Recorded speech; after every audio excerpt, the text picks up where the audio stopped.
Selamat petang, salam sejahtera. Isu hangat petang ini, bolehkah Ismail Sabri jadi Perdana Menteri daripada Sabuddin Hussein? Berita sepenuhnya.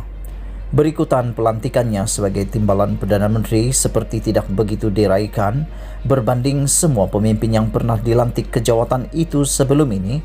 Ada yang melontarkan persoalan, bolehkah Ismail Sabri Yaakob jadi Perdana Menteri? Di hari-hari awal pelantikannya pada 7 Julai lalu, bersama desakan oleh UMNO agar Mahyadin Mat Yassin segera meletakkan jawatan, terdapat beberapa pemimpin parti itu yang menyebut nama beliau sebagai bakal pengisi jawatan Perdana Menteri. Seolah-olahnya dengan penarikan sokongan oleh UMNO itu, Mahyadin akan jatuh tersembam dan Ismail Sabri boleh terus memangku jawatan tersebut. Tetapi selepas beberapa hari berlalu dan perkara itu tidak berlaku, sehinggalah ke hari ini, di mana Mahyadin terus kekal di persada kuasanya, tidak kedengaran lagi nama Ismail Sabri disebut-sebut sebagai bakal Perdana Menteri. Lalu, berpeluang atau tidak sebenarnya beliau jadi Perdana Menteri? Meskipun rezeki mendapat jawatan adalah ketentuan yang hanya Tuhan saja tahu rahasianya, namun secara umumnya pelantikan seseorang untuk mengisi jawatan timbalan Perdana Menteri biasanya didorong oleh sekurang-kurangnya dua faktor. Pertama, untuk membantu Perdana Menteri, dan kedua, dipersiapkan sebagai bakal Perdana Menteri. Tetapi Ismail Sabri tidak didorong oleh kedua-dua faktor itu sebagai sebab mengapa beliau dilantik oleh Mahyadin bagi mengisi jawatan timbalan Perdana Menteri. Oleh kerana sudah ada 4 menteri kanan, Mahyadin sebenarnya tidak memerlukan langsung Ismail Sabri untuk membantunya sebagai timbalan Perdana Menteri dalam mengurus pentadbiran kerajaan. Jauh sekali dengan melantik Ismail Sabri itu merupakan persiapan untuk Mahyadin meletakkan ahli Parlimen Berak itu menggantikannya tempatnya sebagai Perdana Menteri. Sebab utama Mahyadin melantik naib Presiden UMNO itu adalah semata-mata untuk memecah belahkan UMNO dan bagi memastikan beliau dapat bertahan lebih lama lagi bersama kuasanya di bangunan Putrajaya Perdana Putra Putrajaya. Itulah sebabnya beliau ditawarkan jawatan nombor 2 dalam kerajaan itu hanya beberapa jam sebelum MT UMNO bermesyuarat pada 7 Julai lalu, yang jadwalnya pada malam tersebut ialah untuk menentukan kedudukan parti itu dalam kerajaan PN. Jika Ismail Sabri dilantik kerana kelayakannya untuk menjadi pengganti Perdana Menteri, pastilah sudah lama sebelum ini lagi Mahyadin melantiknya sebagai timbalan Perdana Menteri. Lagi pula, memandangkan Mahyadin adalah daripada Bersatu dan kini secara rasminya telah dimusuhi oleh UMNO melalui keputusan menarik sokongan terhadapnya, tidak ada logik sama sekali beliau mahu menyerahkan kuasa secara percuma kepada pemimpin daripada parti yang sah bermusuh dengannya. Meskipun mesyuarat MT UMNO pada 7 Julai lalu tetap mengambil ketetapan menarik sokongan terhadap Mahyadin, tetapi ia tidak disertai dengan penarikan diri UMNO secara rasmi daripada kerajaan. Malah, Ismail Sabri yang baru dinaikkan pangkat sebagaimana audio rakamannya dalam mesyuarat MT yang tular di media sosial telah mempertahankan pendirian tidak perlunya untuk waktu ini UMNO menarik diri daripada kerajaan.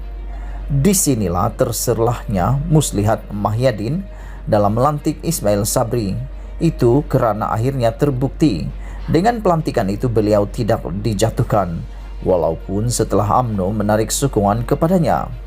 Sebaliknya, sokongan ahli-ahli Parlimen UMNO yang diberi pelbagai kedudukan dalam kerajaan kekal kukuh terhadap Perdana Menteri, termasuk Ismail Sabri sendiri yang terlihat tidak mahu melepaskan peluang memegang jawatan yang mungkin selama ini tidak terfikir mampu digenggamnya.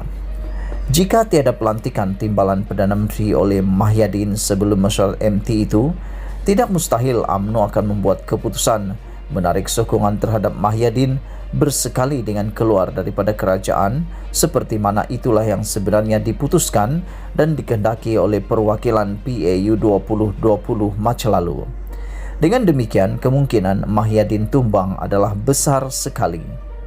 Pun begitu, selain dengan memberi jawatan, Timbalan Perdana Menteri kepada UMNO telah membolehkan Mahyadin terus kekal. Beradanya Ismail di jawatan nombor 2 dalam kerajaan itu juga dengan sendirinya akan menyebabkan pengaruh Zahid Hamidi bakal dikurangkan secara beransur-ansur. Berdasarkan kedudukan sebagai Timbalan Perdana Menteri mempunyai peruntukan pembangunan sebanyak RM600 juta setahun dan mustahil Ismail Sabri tidak tahu memanfaatkannya, beliau pastinya akan menjadi ibu gula baru dalam UMNO yang menyebabkannya lebih dikerumuni dan dijulang berbanding presiden dan timbalan presiden yang tiada apa-apa jawatan dalam kerajaan. Dengan yang demikian, kedudukan Zahid Hamidi dan Muhammad Hassan secara beransur-ansur akan terus tersisi. Malah tidak mustahil ada yang mendesak agar Ismail Sabri diletakkan sebagai calon Perdana Menteri bagi UMNO dalam PRU 15 akan datang nanti. Persoalan utama sekali lagi, ada peluangkah untuk Ismail Sabri jadi Perdana Menteri? Apatah lagi dengan kunjungan Najib Razak ke pejabat Timbalan Perdana Menteri 2 hari lalu, ramai yang melihatnya sebagai pengiktirafan terbuka UMNO terhadap kedudukan Ismail Sabri, di sebalik parti itu telah menarik sokongan terhadap Mahyadin.